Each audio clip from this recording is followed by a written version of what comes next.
Hi friends, welcome back to Pages and Grace. My name is Jess. Thank you so much for being here today. So we recently went on a little family trip to visit family in Minnesota. And did I go buy some books? Yeah, I did. Yeah. Who's surprised? When you go on a trip, you stop at a bookstore and you see what they have. And I found me some books that I want to share with you today. So let's get into some of those books.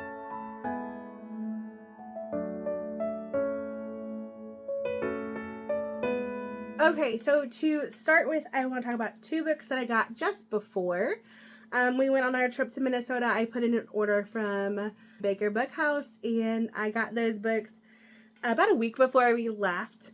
It was an impromptu trip. We were not planning on leaving, so it was kind of last minute. Let's go. My husband he owns his own company, and he works contract jobs, and he was in between one contract ending and the next one starting today on Monday. And we had a long weekend, and we're like, let's go. We don't know the next time we're going to have a chunk of time all at once to make the trip up to Minnesota. And so we did, and we took off, and it was wonderful to see all the family. I am exhausted, but I have lots of fun books to now pick up off my shelves. Okay, so let's talk about the two that I picked up. One I've already started. See if I can do this without dropping my coffee here. I picked up Between the Sound and Sea by Amanda Cox. I read He Should Have Told the Bees earlier this year. Fantastic. It would be up there for one of my favorite books of the year if I hadn't also read Francine Rivers' The Masterpiece. That one's still up there for top book of the year. For me, at this moment. There's still lots of time for that to change. But Between the Sound and Sea by Amanda Cox, this one is, I don't even know. I don't know what it's about. It's Amanda Cox. I want to read it. I really don't like to know about books before I go into them. I like to know that there's like a triggering concept. In my August wrap up, I talked about cancer. I don't like seeing cancer in books. That doesn't mean that it can't be in there. I don't like when I have to go through the whole story with the characters. I don't even really know all that it's about. After one book by Amanda Cox, though, I trust her. I hear people rave about all of her other books. I can't wait to pick this one up. I just listened to Amanda from Book Lover Amanda talk about this book, and she absolutely loved it. I am excited to pick it up. I might wait till October. I have a pretty full month in September of books that I want to get through, but I don't know, it might make it to the top. I absolutely loved her first book, and I will read all of her books at this point.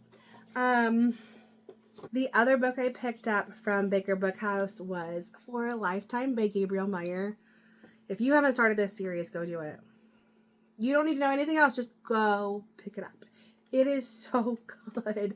I have already made it. I don't know if I updated it last night. So I've been buddy reading this with Bethany from Bethany's Bookshelf. It is we stopped at a point where it was a huge cliffhanger. So we talked about it real quick, and then we're both just starting to read the next chapters, and I don't even remember where I stopped. So I started reading this one physically with the book. We went on our trip, and that made it very, very difficult to have 3 little boys in a new situation and be able to sit and read a book. There's no downtime. So I put it on my phone. I found it on Everand, and I could go through the ebook and read it little spurts of time. It has been so good so far. I know I'm at least on chapter 16. I might be a little bit further than that at this point, but these books, if you haven't picked them up yet. The 4th book comes out in November. That one's already pre-ordered. That's why I'm trying to get through this one before November. Give myself a little bit of a gap so that each book kind of has its own place in my memory. I don't want them all to run together. They're such unique and just twisting stories that I want them each to have their own little place and their own space to be loved in my mind. So, all right, those are the 2 books that I picked up. have absolutely loved these authors, so I knew I don't mind buying the brand new book if I know that I already enjoy and trust the author.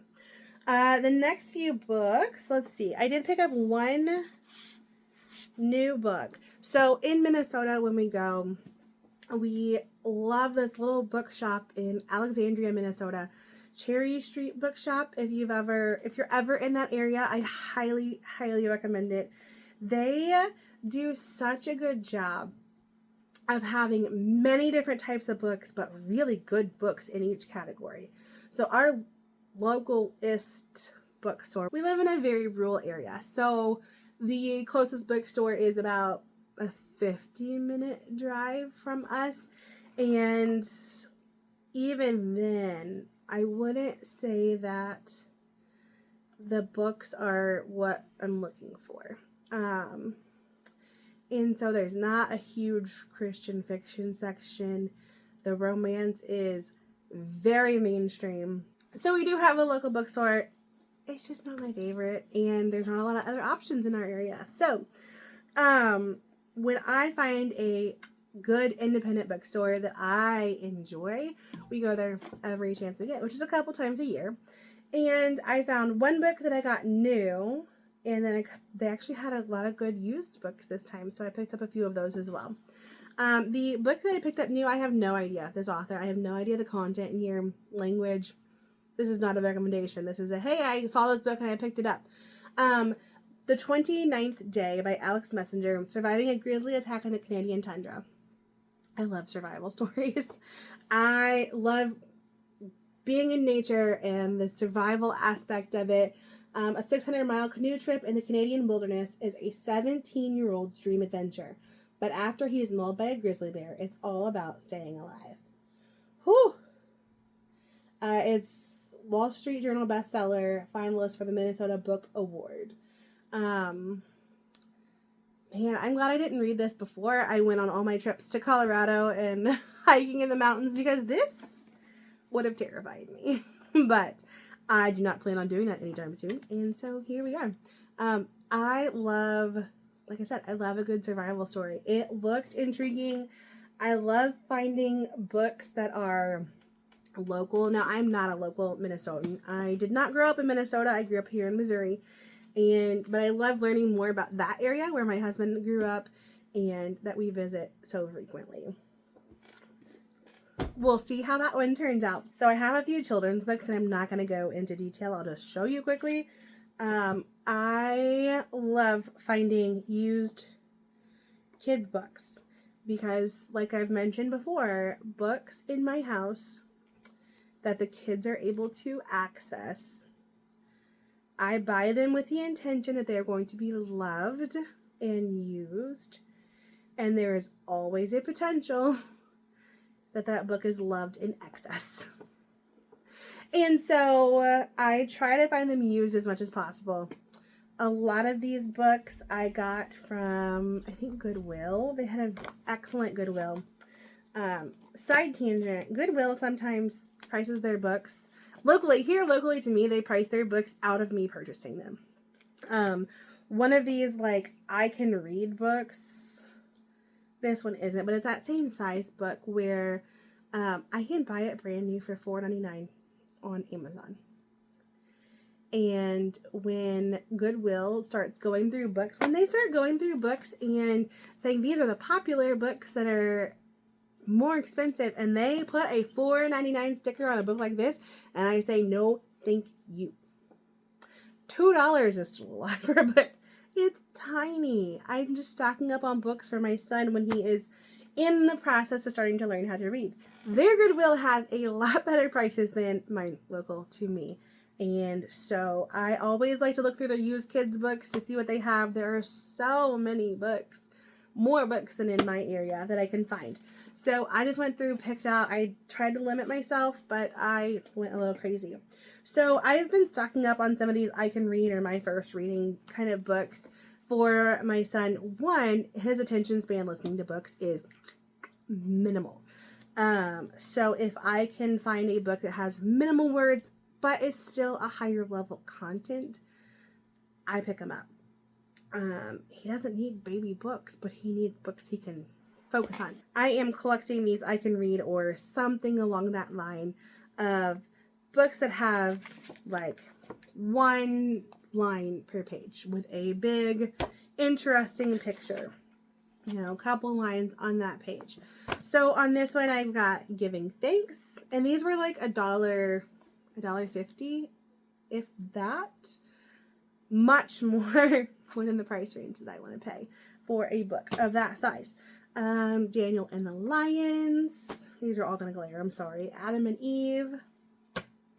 Mac and Cheese and the Perfect Plan. And David and the Giant. And Jonah and the Big Fish. I love these. I have a couple of them. This one was $2 at the bookstore used. And it was Colorful World Prehistoric. My boys love dinosaurs. So we have all the dinosaur books. But they're good at like finding the difference or counting. They have really enjoyed reading these books. So I picked up the prehistoric one. Another one at the bookstore for $2. Don't Feed the Monster. Interactive. Great at keeping attention while still going through and listening, comprehension. And then, of course, I'm a former science teacher. I cannot pass up nonfiction books. So Planet Earth. My son absolutely loves planets. I have a couple. I think I have a chemistry one of this set, and I don't remember, but I know I set them aside. These books do not go out in the general population of books for my children. These books stay back. Oh, there they are. Chemistry and I don't know. But this one here. Clifford's Tricks. Clifford's Good Deeds and Clifford Keeps Cool. I don't know if they'll be interested in this one at all, but I have nostalgia over this one. But Henny Penny was an adorable edition. I found some Bible storybooks, the story of Jesus, creation, Noah. Again, $1.50. Yes, please. I will pick that up any day. This one was fun. It is a write and reuse. You use erasable markers or expo markers in these, but just learning to write letters and little puzzles and all the things. That Christian Mother Goose book. And then I got 2 new ones. This one has been really good with my 4-year-old. Well, not this one, but one in this series. The Taco Truck Snack and Find. I Spy with My Little Eye book. So these books, they're kind of like I Spy. They're definitely a lower, they're definitely for a younger crowd, but I can just talk to him about the things in the story, in the book, and he can visually go through and work through it with me, which I absolutely love. I love that he has so much to look at. He will sit and stare at these pages and see all the little intricate details as he goes through, which is trying to just get a book in his hand is difficult. So that has been, these books have been a lot of fun for him. And then his newest obsession, Super Mario. I didn't even look at the story. My husband picked this up and I was like, yep, let's get that for him. Yeah, he's obsessed with Mario right now. All right, books for me that were used. I found a C.S. Lewis book, the 5th one in the Chronicles of Narnia, The Voyage of the Dawn Treader. I have a goal to make it through the Narnia books. I owned them as a kid, never read them. And so I am working my way through as an adult. Not there yet, but I'm collecting them as I find them. The adult books here, I think, were $1.99. Like, that's the price that used books should be. Not $10 for a used copy. I found this edition of The Beautiful Eucharist, and it is a collection of authors. Here I have Matthew Kelly, that I've read a lot of books from, and then Father Mike Schmidt, who does Bible in a Year podcast. 110% recommend. So I'm going to be reading through this book here, and then I found 2 Terry Blackstock books. The first one, I don't know, I think they're the first and third book. I'm not sure. Never Again Goodbye, Broken Wings. It looks like I don't have them in order, but Terry Blackstock, I am working through her books. Okay, so those are the books I picked up while we were on our short little impromptu trip, and I am not sad about it. I love finding different books to pick up that maybe I wouldn't, like I said, I don't normally find books at my own local bookstore to pick up that I enjoy to read. I usually find something for my son. Sometimes I look through the used section and there's something that I'm willing to take a chance on at that price, but I don't like taking chances on books that I don't know. Like, I'm not going to pay full price for a book that I don't know if it's going to have content in it that I don't want to read. So those are the books I picked up on our trip. I am very, very happy with the books that I found. I do pick up the majority of kids' books when I go thrifting for books. I love to browse through and find the little hidden gems, like the 2 Terry Blackstock books. I look through them. They're actually, I'm dropping books here. They're actually from a church, library, First Lutheran Church from Fergus Falls, Minnesota. So thank you for donating your book and then allowing me to purchase it and bring it home to Missouri. Here, I love how books can travel like that through thrifting books and through purchasing used books online. How books that may have been just tossed or tossed and put in a landfill will be given a new life and given a new purpose. So thank you so much if you made it till the end today. I appreciate you spending time with me. Again, I am always humbled that you are willing to spend some of your precious time talking about books with me. It makes my day to talk about books with you in the comments. So if you've read any of these books, or if you have recommendations based on the books that I have picked up that maybe I would be interested in, please let me know in the comments. I love chatting books with you down there. And until the next one, bye guys.